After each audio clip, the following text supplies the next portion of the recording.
Hi guys, this is video number 5, right? Russian Revolution, Socialism in Europe.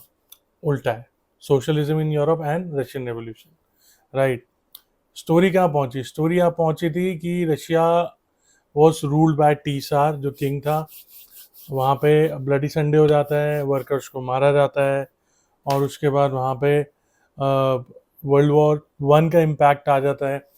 फिर उसके बाद world war 1 से क्या क्या चीज़ें बिगड़नी शुरू होती है, रशिया बहुत ज़्यादा सफरिंग में आ जाता है। ठीक है, अब इसके बाद आता है फेब्रवरी रेवोल्यूशन। फेब्रवरी की कुछ सीक्वेंस है, पेन पेपर ले लो। यहाँ पे ना एक sequence wise date by date चीज़ें चल रही हैं। तो एक तरफ तो रशिया अभी भी वॉर में चल रहा है, बाहर ग्लोबली एनवायरमेंट के अंदर, कंट्री के अंदर अपनी खुद की भी लड़ाई चल रही है। तो रशिया दो तरीके से जूझ रहा है, ग्लोबली भी वॉर के अंदर, वर्ल्ड वॉर 1, और रशिया के अंदर भी लड़ाई चल रही है। ठीक है, अब होता क्या है, 1917 वर्ल्ड वॉर 1 कब से हुई? 1914 से 1918। हम बात करें 1917 की, यानी कि वर्ल्ड वॉर के ड्यूरेशन में रशिया के अंदर क्या कहानी चल रही है। रशिया के अंदर यहाँ पे एक सिचुएशन इन्होंने बताई। वहाँ की एक बहुत बड़ा शहर था, ठीक है, जो उस टाइम वहाँ की कैपिटल बोली जाती थी, इसका नाम था पेट्रोग्राड। पेट्रोग्राड एक जगह का नाम है, उस टाइम की कैपिटल बोली जाती थी। ठीक है, पेट्रोग्राड में एक नदी थी, जिस नदी का नाम था रिवर नीवा। ठीक है, रिवर नीवा के दो साइड थी, एक ये साइड, एक ये साइड। ठीक है, तो अब जो रिवर नीवा है, उसकी जो लेफ्ट साइड थी, ठीक है, यानी कि लेफ्ट साइड, उसकी लेफ्ट साइड पे पैसे वाले फैशनेबल लोग रहते थे। वहाँ पे ऑफिशियल बिल्डिंग थी, एक बहुत बड़ी सरकारी बिल्डिंग थी जिसका नाम था विंटर पैलेस। और इसकी राइट साइड में, राइट वाली साइड पे, ठीक है, वहाँ पे वर्कर्स के घर थे, छोटे छोटे वर्कर्स क्वार्टर हुआ करते थे। यानी कि सोसाइटी कुल मिला के दो सेगमेंट में उस रिवर के आसपास बटी हुई थी। लेफ्ट साइड में रिच लोग और राइट साइड में वर्कर्स लोग। अब होता क्या है कि वहाँ पे बहुत सारी तंगी चल रही है, फूड शॉर्टेज है, वर्कर्स को काम नहीं मिल रहे हैं, वर्कर्स का काम के जो ड्यूरेशन बहुत ज़्यादा है। तो इस तरीके की बहुत सारी चीज़ें हैं। अब हम यहाँ पे सीक्वेंस की शुरू करते हैं 22 फरवरी 1917। 22 फरवरी फोकस करना। 22 फरवरी को क्या होता है कि जितने भी जो फैक्ट्री के मालिक होते हैं, वो ठंड की वजह से और सिचुएशन खराब होने की वजह से सभी फैक्ट्रीज को टेम्परेरी लॉक कर देते हैं। लेकिन अगर सारी फैक्ट्रीज टेम्परेरी लॉक हो जाएंगी तो फिर वर्कर्स काम नहीं करेंगे, काम नहीं करेंगे तो तनख्वाह नहीं मिलेगी, तनख्वाह नहीं मिलेगी तो उनका घर नहीं चलेगा। ये देख के अगले ही दिन वर्कर सारी फैक्ट्रीज की वजह से स्ट्राइक पे आ जाते हैं। बहुत सारी औरतें सड़कों पे आ जाती हैं, औरतें भी स्ट्राइक पे आ जाती हैं, जिसकी वजह से इसको इंटरनेशनल वुमेन्स डे भी बोला गया।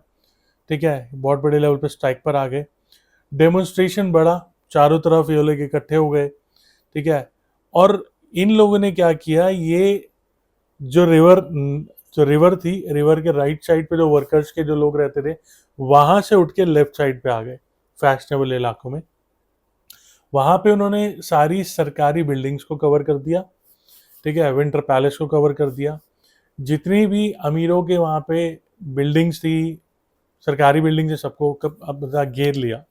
ठीक है, वहां पे जाके उनका अभी मकसद इन वर्कर्स का कोई डैमेज करना नहीं था, सिर्फ एक फॉर्मल प्रोटेस्ट करना था। जिसके बाद वहां पे जो वर्कर्स थी, गवर्नमेंट थे, गवर्नमेंट ने वहां पे कर्फ्यू इम्पोज कर दिया कि ऐसे स्ट्राइक करना यहाँ पे गैर कानूनी है, आप लोग यहाँ से चले जाओ, नहीं तो अरेस्ट कर लिया जाओगे। इस चीज को वर्कर्स ने बड़ा पॉजिटिव लिया, और पॉजिटिव लेने के साथ साथ ही वर्कर्स ने इसको क्या किया कि फिलहाल वहां से चले गए। 22 फरवरी को वर्कर्स ने प्लान करा, वर्कर्स ने एक दिन का वेट किया 23 को, और 24 को वर्कर्स वापस आ गए। 24 और 25 को इन्होंने क्या किया, फिर से जगह जगह डेमोन्स्ट्रेशन वगैरह करनी शुरू करी। इस बार ये डेमोन्स्ट्रेशन हेडक्वार्टर्स वगैरह चीज़ें सड़कों पे कई जगह थी। ठीक है, और वहां पे गवर्नमेंट जो थी, गवर्नमेंट ने जो इनकी गवर्नमेंट की खुद की टीएसआर की पार्लियामेंट्री डूमा, उसको भी सस्पेंड कर दिया, जबकि डूमा इनके खुद के मेंबर्स थे और डूमा के मेंबर्स ने बोला कि सिचुएशन हम टैकल कर लेते हैं, हमको करने दो, पार्लियामेंट को सस्पेंड मत करो। टीएसआर ने बात नहीं सुनी तो भी पार्लियामेंट को सस्पेंड कर दिया। ठीक है, अब इसको देख के जो सड़कों पे लोग उतर आए बहुत बड़े लेवल पे। अब टीएसआर की खुद की आर्मी की एक बहुत बड़ी टीम थी जिसको कैवलरी बोलते थे, जो घोड़ों पे आती थी। उनको ऑर्डर दिया गया कि इनके ऊपर गोलियां चला दो, मारो पीटो, इनको डिस्पर्स करो। बट क्योंकि उनकी भीड़ इतनी ज्यादा थी कि उसको डिस्पर्स करना बहुत मुश्किल हो गया। ठीक है, फिलहाल ये था कि इनको किसी तरीके से झूठ फूट बोल के शांत करा के भेज दिया गया। चलो 24 25 को ड्रामा हुआ फुल। ठीक है, लेकिन फिर भी इनको भेज दिया गया। अब ये लोग 26 तो 27 को फिर वापस आए। फिर उसके बाद लड़ाई झगड़ा हुआ, फिर बहुत ज़्यादा कैवलरी के साथ लड़ाई मुठभेड़ होती है। और इस बार जो कैवलरी थी, यानी कि जो किंग की घोड़ों की जो सेना थी, ठीक है, उन्होंने मना कर दिया किंग को कि भाई बहुत बड़े लेवल पे वर्कर्स आ रहे हैं, बहुत बड़े लेवल पे, इनको मारना, इनको जान से खत्म करना, किसी भी ऐसी चीज को करना आसान नहीं होगा। ठीक है, तो ये गलत डिसीजन है, आप लोगों को कुछ और ऑल्टरनेटिव लेना पड़ेगा। ये हो रही है 26 और 27 की बात। शुरू हुआ था 22 से, राइट। अब उसके बाद होता क्या है कि अब ये जब चीज होती है तो पेट्रोग्राड का जो वहां पे एक सीनियर ऑफिसर था, 2 मार्च को वो टीएसआर को बोलता है कि ऐसा है, मौका देख के यहाँ से निकल लो, हालात बिगड़ चुके हैं, हालात आपके कंट्रोल में आएंगे नहीं। ठीक है, तो टीएसआर के पास फिलहाल कोई ऑप्शन होता नहीं है और वो मौका देख के रशिया छोड़ के भाग जाता है।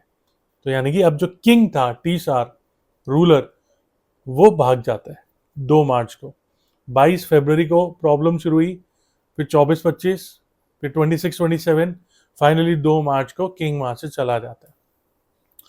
इसका फायदा उठाते ही जो पेट्रोग्राड की जो डूमा थी पार्लियामेंट, ये वही पार्लियामेंट थी जो टीएसआर ने अपने बंदों की खुद की बनाई थी, और इसी को डिसमिस किया था अभी 26 और 27 को। और इसी पार्लियामेंट ने बोला था हम सिचुएशन हैंडल कर लेंगे, हमें करने दो, जो टीएसआर ने नहीं करी। अब क्योंकि टीएसआर चला गया तो ये वाली जो डूमा थी, जो किंग की थी, इन्होंने वहां पे खुद को वहां की एक नई गवर्नमेंट घोषित कर दिया, जिसको, और इसके अंदर जो वर्कर्स वगैरह थे, जो रेवोल्यूशनरी थे, वो मिक्स हो गए, मतलब पार्लियामेंट के लोग, रेवोल्यूशनरी लोग मिक्स हुए, और इसको बोला गया वहां पे, ठीक है, सोवियत डूमा। ये वहां पे नई एक तरीके की पेट्रोग्रेड सोवियत का नाम देके एक नई पार्लियामेंट बनी, जो वहां की इंडिपेंडेंट नई प्रोविजनल गवर्नमेंट बन के सामने आई। यानी कि ये जो गवर्नमेंट थी, ये वहां की अब नई रूलर बनी 30 साल के बाद, जिसको प्रोविजनल गवर्नमेंट का भी नाम दिया गया। 30 साल जो किंग था, मोनार्की थी, वो खत्म हो गई। Parliament, Duma, independent government power में आ गई, जिसको प्रोविजनल गवर्नमेंट बोला गया। ठीक है, या फिर एक नया सोवियत का नाम देके इसको प्रोपोगेट किया गया। अब रशिया के अंदर एक नई सरकार है। ठीक है, अब इसके बाद क्या होता है ये हम नेक्स्ट क्वेश्चन में ही देखेंगे, क्योंकि यहाँ पे हर एक टॉपिक, हर एक क्वेश्चन, हर एक चीज नहीं होती जा रही है। तो हर एक टॉपिक बाय टॉपिक आगे बढ़ो और देखते रहो। ये वाला जो हमारा क्वेश्चन था, ये था कि ये था हमारा फेब्रुअरी रेवोल्यूशन क्या हुआ। तो फेब्रुअरी रेवोल्यूशन के अंदर कुल मिला के ऐसा रेवोल्यूशन था जब लोग धरना दिया, लोगों के खिलाफ पुलिस वगैरह भी आई लड़ने के लिए, लेकिन उन्होंने गिव अप कर दिया, जिसकी वजह से टीएसआर को भागना पड़ा, और वहां की टीएसआर के ही पार्लियामेंटेरियंस और बाकी रेवोल्यूशनरीज को मिलकर एक सरकार बनाई, जिसको प्रोविजनल गवर्नमेंट का नाम दिया गया। ठीक है, अब इसके बाद क्या होता है नेक्स्ट वीडियो में देखते हैं। Stay connected, bye.